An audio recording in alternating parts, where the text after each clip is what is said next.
GBA ವ್ಯಾಪ್ತಿಯಲ್ಲಿ ರಸ್ತೆ ಬದಿಯಲ್ಲಿ ಮತ್ತು ಫುಟ್ಪಾತ್ಗಳಲ್ಲಿ ಸುಮಾರು ದಿನಗಳಿಂದ ಯಾರ್ಯಾರು ಪಾರ್ಕಿಂಗನ್ನು ಮಾಡಿದರೋ ಆ ಎಲ್ಲ ವಾಹನಗಳನ್ನು ತೆರವು ಮಾಡೋದಕ್ಕೆ ಜಿಬಿಎ ಮತ್ತು ಟ್ರಾಫಿಕ್ ಪೊಲೀಸರು ಮುಂದಾಗಿದ್ದಾರೆ. ಇವತ್ತಿಂದ ಯಾರ್ಯಾರು ಅನಧಿಕೃತವಾಗಿ ಪಾರ್ಕಿಂಗನ್ನು ಮಾಡಿದ್ರೆ ಎಲ್ಲ ವಾಹನಗಳು ಕೂಡ ನೋಟಿಸನ್ನು ಕೊಡುವಂಥ ಕೆಲಸವನ್ನು ಸದ್ಯಕ್ಕೆ ಜಿಬಿಎ ಚಾಲನೆ ಕೊಟ್ಟಿದ್ದಾರೆ.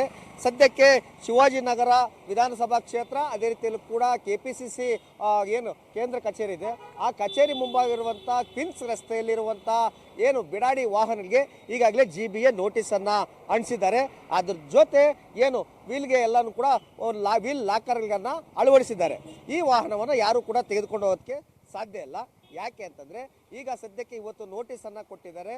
ಆ ನೋಟಿಸ್ ಅಂಟಿಸಿದ ಇವತ್ತಿಂದ 7 ದಿನಗಳ ಒಳಗೆ ಈ ವಾಹನದ ಮಾಲೀಕರು ಬಂದು ಟ್ರಾಫಿಕ್ ಪೊಲೀಸರು ಮತ್ತು ಜಿಬಿಎ ಅಧಿಕಾರಿಗಳನ್ನು ಭೇಟಿಯಾಗಿ ಆ ದಂಡವನ್ನು ಕಟ್ಟಿ ಈ ವಾಹನವನ್ನು ಬಿಡಿಸ್ಕೊಳ್ಬೇಕು.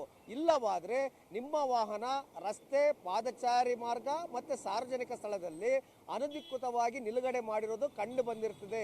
ಇದರಿಂದ ಸಾರ್ವಜನಿಕರು ವಾಹನ ಸುಗಮ ಸಂಚಾರಕ್ಕೆ ಅಡಚಣೆ ಉಂಟಾಗಿರೋದ್ರಿಂದ ಗಮನಿಸಲಾಗುತ್ತೆ. ಈ ನೋಟಿಸು ನೀಡಿದ ದಿನಾಂಕದಿಂದ 7 ದಿನಗಳ ಒಳಗೆ ವಾಹನವನ್ನು ತೆರವುಗೊಳಿಸಲಾಗಿದೆ.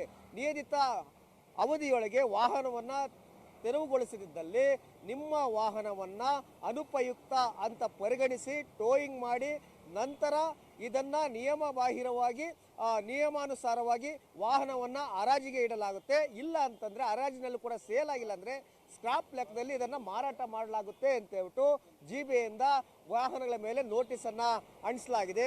ಹೀಗಾಗಿ ಬೆಂಗಳೂರಿನಲ್ಲಿ ಯಾರ್ಯಾರು ವಾಹನ ಮಾಲೀಕರು ರಸ್ತೆ ಬದಿಯಲ್ಲಿ ಏನು ಪಾರ್ಕಿಂಗನ್ನು ಮಾಡಿದ್ರೋ ಅವರೆಲ್ಲರೂ ಕೂಡ ತಾವಾಗೆ ಖುದ್ದಾಗಿ ಬಂದು ನಿಮ್ಮ ವಾಹನಗಳನ್ನು ತೆಗೆದುಕೊಂಡು ಹೋದರೆ ಒಳ್ಳೆಯದು. ಇಲ್ಲವಾದಲ್ಲಿ ಜಿಬಿಎವರು ಬಂದು ನೋಟಿಸ್ ಅಂಟಿಸ್ತಾರೆ, ಟ್ರಾಫಿಕ್ ಪೊಲೀಸರು ಬಂದು ಟೋಯಿಂಗ್ ಮಾಡ್ತಾರೆ.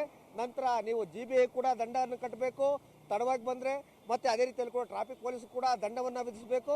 ಮತ್ತು ಒಂದು ವೇಳೆ 7 ದಿನಗಳ ಒಳಗಡೆ ಬಂದಿಲ್ಲ ಅಂದರೆ ನಿಮ್ಮ ವಾಹನ ನಿಮ್ಮ ಕೈಗೆ ಸಿಗೋದಿಲ್ಲ.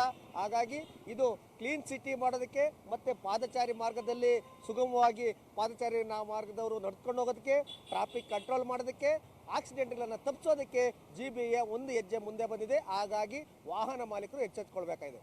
ಕ್ಯಾಮ್ರಾಮನ್ ವೆಂಕಟೇಶ್ ಜೊತೆ ಮಲಂಡಳ್ಳಿ ಶಶಿಧರ್, ಪವರ್ ಟಿವಿ, ಬೆಂಗಳೂರು.